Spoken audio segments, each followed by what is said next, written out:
শিয়া কারা, এরা কি মুসলিম? ইরান ও ইসরায়েল ইস্যুতে মুসলিম দেশগুলোর করণীয় কি? প্রিয় ভাইরা, প্রথম কথা হচ্ছে শিয়া একটা আলাদা মতবাদ, যাদের অনেকগুলি গ্রুপ আছে।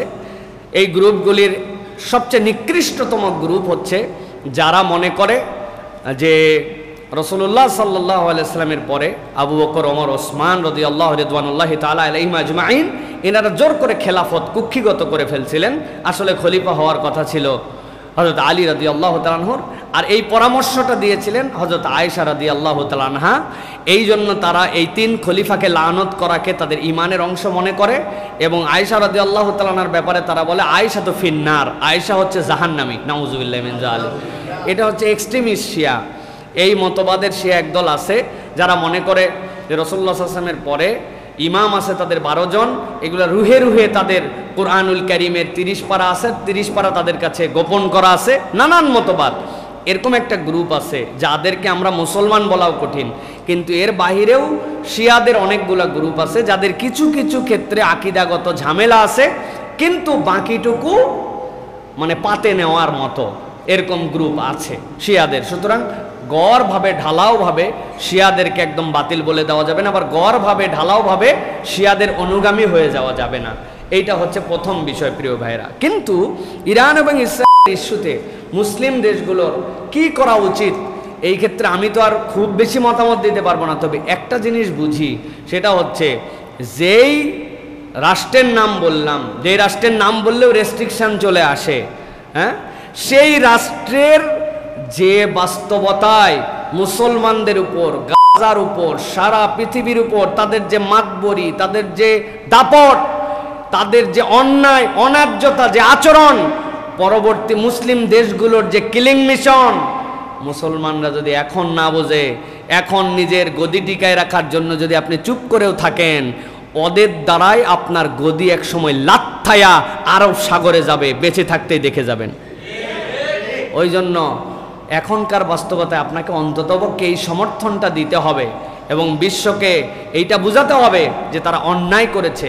আপনি তার আকাশ সীমা লঙ্ঘন করে, তার দেশের সার্বভৌমত্বকে লঙ্ঘন করে আপনি যে সেখানে আক্রমণ করে তার দেশকে আপনি শেষ করে দিচ্ছেন, আর আপনি বিপক্ষে যখন আক্রমণ করতেছেন তখনও আপনি সেই আগের অনেক ক্যালকুলেশন মিলাচ্ছেন, এটা বাস্তবতা নয়। অতএব মুসলিমদের করণীয় অন্তত পক্ষে ইরানের পক্ষে থাকা, কেননা এই মুহূর্তে যে ঝামেলাটা বাঁধছে এইটা কিন্তু আর মুসলিম অমুসলিমের মামলা নাই, এটা এখন একটা বৈশ্বিক রূপ ধারণ করেছে।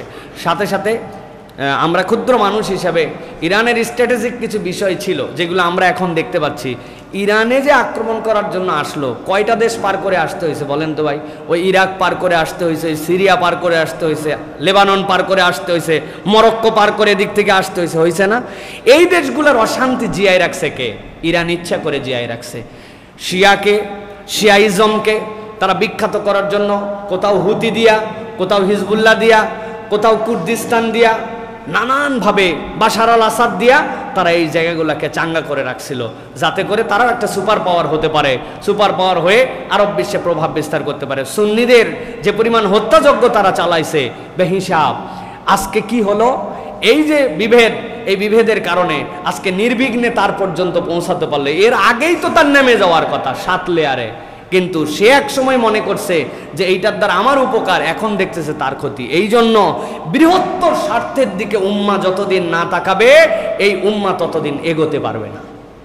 আমার সংক্ষিপ্ত বিশ্লেষণ এইটা প্রিয় ভাইরা। এই হিসাবে আল্লাহ রাব্বুল আমিন আমাদেরকে হেফাজত করুন। ইরান ও ইসরায়েলের যুদ্ধের কারণ কি?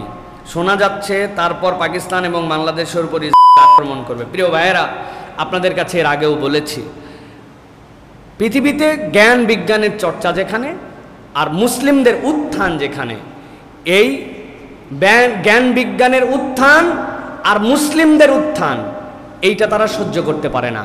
এখন মার হচ্ছে জ্ঞান টু জ্ঞানের মায়ের। আপনার জ্ঞানের লেভেলটা আপনি কোন জায়গায় নিয়ে গেছেন, প্রযুক্তির লেভেল কোন জায়গায় নিয়ে গেছেন। মুসলমানদেরকে কখনো শক্তিশালী হওয়া, প্রযুক্তিতে এগিয়ে যাওয়া, এটা কখনো ওই জাতেরা সহ্য করবে না। এটাই বাস্তবতা। কারণ আপনি আমাকে শত্রু জ্ঞান করেন, আপনার শত্রু বিশাল শক্তিশালী হবে, আপনি তারপরে নিয়ত করছেন আমি তার সাথে ফাইট করব, সম্ভব নয়। অতএব অঙ্কুরে তাদেরকে বিনাশ করে দাও, শেষ করে দাও। পাকিস্তান তো টার্গেটেড, এটা তো আপনারা বুঝতেই পারেন। ওদের যে যুদ্ধ গাজার সাথে হচ্ছে, কার সৈনিকরা ওদের হয়ে এই গাজাবাসীকে মারছে জানেন? কত হাজার সৈনিক তাদের দিছে। কারা দিছে? হ্যাঁ, আমি আর মাইকে বললাম না, আপনারা বুঝে ফেলেন। তারা ঘোষণা দিছে যে এতগুলা সৈনিক তাদের হয়ে লড়েছে। তাহলে যাদের হয়ে তারা লড়ে তারা তাদের বন্ধু, তার পাশে একটা শত্রু রাষ্ট্র আছে, আপনার কি মনে হয় তাদেরকে এমনি ছেড়ে দিবে? তাদেরকে একদম আঙ্গুল চুষার মতো করে দিয়ে দিবে?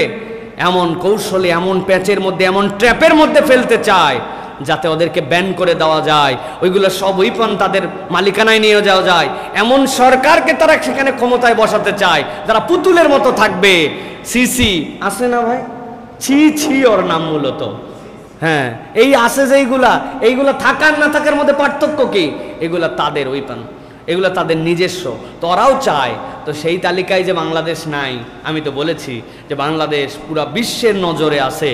এই মুহূর্তে বাংলাদেশের যে যুবক শ্রেণী, যাদের বয়স 20 থেকে 35-এর মধ্যে, পুরা পৃথিবীর ইকুয়েশনে সবচেয়ে বেশি কর্মঠ মানুষ এখন আমাদের দেশে অবস্থান করতেছে, যারা সমসাময়িক পৃথিবীতে জনসংখ্যার বিচারে। তো এই মানুষের উত্থান, এই মানুষের এগিয়ে যাওয়া, এই মানুষের বিস্ফোরণ, আর কিছু না হোক মানবিক বিস্ফোরণ তো আছে। এই যে আমরা জনগণের যে শক্তি, এইটুকু তো আমাদের আছে। তো এইটাকেও তারা আমলে নেয়, হিসাব কিতাব করে। আল্লাহ রাব্বুল আমিন আমাদেরকে হেফাজত করুক, জ্ঞান বিজ্ঞান চর্চায় আমাদেরকে এগিয়ে যাওয়ার তৌফিক দান করুক। ভূ রাজনৈতিক যে চক্র, এইটা বোঝার মতো আমাদের যারা দায়িত্বশীল, আমাদের যারা ক্ষমতাশীল, তাদেরকে এইটা বোঝার মতো তৌফিক দান করুক। সান্দাবাজি মান্দাবাজির বাহিরে বড় জায়গাতে হাত দিয়ে কাজ করার মতো আল্লাহ তাদের যোগ্যতা বাড়ায় দেয়।